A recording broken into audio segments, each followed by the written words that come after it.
Internet ছাড়া এই কয়দিন কেমন কাটলো? জীবনের একটা কঠিন মুহূর্ত কিভাবে পার হলো আমাদের?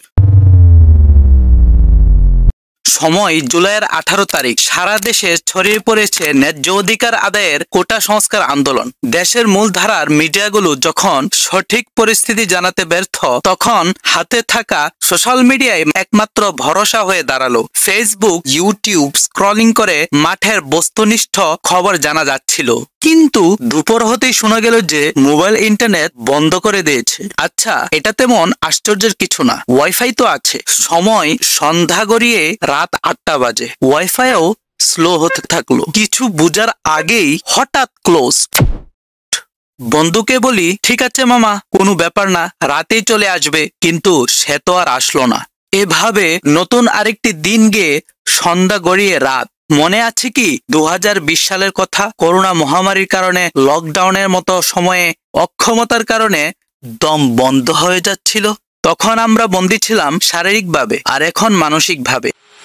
এমনি আমি ঘর থেকে বের হয় না তেমন, কিন্তু কারফিউর কথা শুনে মনে হলো আবার যেন অশুভ লকডাউন ফিরে এসেছে। দেখুন, 24 সালে এসেও নেটওয়ার্কের কারণে যখন আপনি চ্যাট করতে পারছেন না, গুগল করতে পারছেন না, পছন্দের কিছু দেখার জন্য সার্চ করতে পারছেন না, তখন মেজাজটা কেমন লাগে।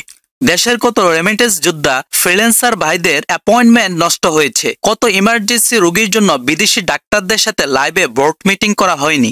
ঘরের ছোট্ট বাবুটি কার্টুন দেখার জন্য বারবার এসে বলছে, আব্বু আমাকে কার্টুন বের করে দাও। মুরব্বী মা বাবার মুখে অসহায়ত্বের ছাপ। বাবা, কোনো উপায় নাই মোবাইলে দেশের খবরটা দেখার। তখন আমি তাদেরকে ধৈর্য ধারণের পরামর্শ দিলাম।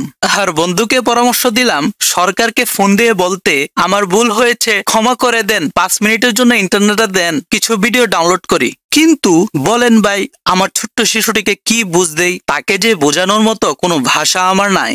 সবার ব্যাপারে আলাপ হলো, কিন্তু আমাকে সান্ত্বনা দিবে কে? আর কি বা করার ছিল আমার? আমি তো হাড়ে হাড়ে টের পেলাম কতটা অসহায় আমি এই ইন্টারনেট ছাড়া। আমার সময়গুলো কাটানোর কোনো মাধ্যম পাচ্ছিলাম না। ঘরের এই কোণ থেকে ওই কোণ অস্থিরতা তো আর কাটে না। এই গল্প শুধু আমার একার না, বাংলাদেশের লাখো জনতার, যারা মাজলুমানের পরিস্থিতি জানার জন্য উদ্গ্রীব ছিলেন। এক ভাইকে ফোন দিলাম, তিনি বললেন মোবাইলে ভিডিও ডাউনলোড দিতে ভুলে গেছেন, তাই হুমায়ুন আহমেদের বই পড়ে সময় পার করছেন। তখন আমিও একটা বই হাতে নিলাম, যার নাম কিমাতুজ জামান ইনদাল উলামা, যার অর্থ দাঁড়ায় জ্ঞানীদের কাছে সময়ের মূল্য। কিছু অংশ পড়লাম, যেখানে সূরা আল আসরের প্রথম 2 আয়াত, ওয়াল আসর ইন্নাল ইনসানা লাফি খুসর, তথা আল্লাহ তাআলা সময়ের গুরুত্ব বোঝাতে গিয়ে সময়ের কসম করে বললেন যে এই সময়ের কসম, নিশ্চয়ই মানুষ ক্ষতিগ্রস্ত। তখন নিজেকে প্রশ্ন করলাম, তাহলে আমার সময়গুলো এতদিন কোথায় কাটাচ্ছিলাম? আমার মূল্যবান সময়টা কিভাবে নষ্ট করছিলাম সোশ্যাল মিডিয়ায় মানুষের অহেতুক কন্টেন্ট দেখে? আমার এই ছোট্ট জীবনের উদ্দেশ্য কি? কিভাবে আমরা ঘন্টার পর ঘন্টা সোশ্যাল মিডিয়াতে কাটাই, টেরও পাই না। তাহলে কি আমার আপনার সময় আমাদের নিয়ন্ত্রণে নেই? কারা নিয়ন্ত্রণ করছে আপনার আমার মূল্যবান সময়? আরবিতে একটি কবিতা আছে, মান সালাবা মালি ফাকাদ সালাবা কিতআতাম মিন মালি ওয়া মান সালাবা ওয়াক্তি ফাকাদ সালাবা মিন খায়রি মা আমলিক, তথা যে ব্যক্তি আমার কোনো কিছু চুরি করলো, সে তো বিশাল সম্পদের সামান্য অংশ চুরি করলো। আর যে ব্যক্তি আমার সময় চুরি করে নষ্ট করলো, সে যেন আমার মালিকানাধীন সর্বোত্তম সম্পদেই চুরি করে ফেললো। আফসোস, আমরা প্রত্যেকেই খুবই উদার এবং দানবীর, কারণ আমাদের কষ্টে উপার্জিত টাকা দিয়ে ইন্টারনেট কিনে বিভিন্ন সেলিব্রিটি ইনফ্লুয়েন্সারদের ভিডিও দেখে তাদের ভিউ বাড়িয়ে দিয়ে তাদের উপার্জনের পথ সহজ করে দিচ্ছি। কিন্তু আজকের এই জাতির ক্লান্তি লগ্নে তাদের পক্ষ থেকে কোনো বক্তব্য পাওয়া যায়নি। তবে তারা আবার ফিরে আসবে আমাদের মাঝে, রূপ পাল্টিয়ে নতুন রূপে। সাধু সাবধান। তাহলে এই সংকট থেকে কি শিক্ষা পেলাম আমরা যে মূল্যবান সময়গুলো নিজ হাতে নষ্ট করছি, সেগুলো আর ফিরে আসবে না।